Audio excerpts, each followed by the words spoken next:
হুম দারাজাতুন ইনদাল্লাহ ওয়াল্লাহু বাসীরুম বিমা ইয়ামালুন। 163 তারা আল্লাহর নিকট বিভিন্ন মর্যাদা, আর তারা যা করে আল্লাহ তার সম্যক দ্রষ্টা। لقد من الله على المؤمنين إذ بعث فيهم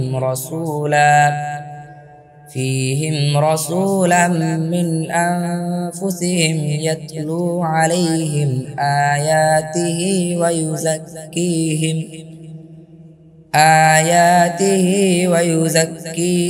ويعلمهم الكتاب والحكمة وإن كانوا من قبل لفي ضلال مبين।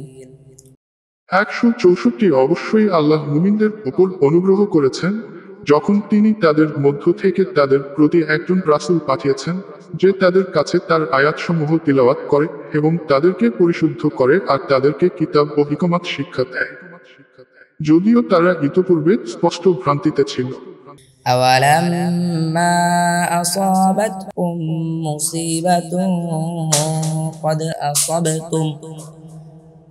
قد أصبتم مثليها قلتم أن هذا قل هو من عند أنفسكم إن الله على كل شيء قدير।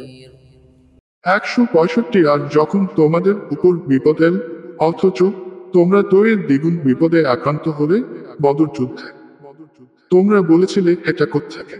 বল, তা তোমাদের নিজদের থেকে। নিশ্চয় আল্লাহ সবকিছুর উপর ক্ষমতাবান।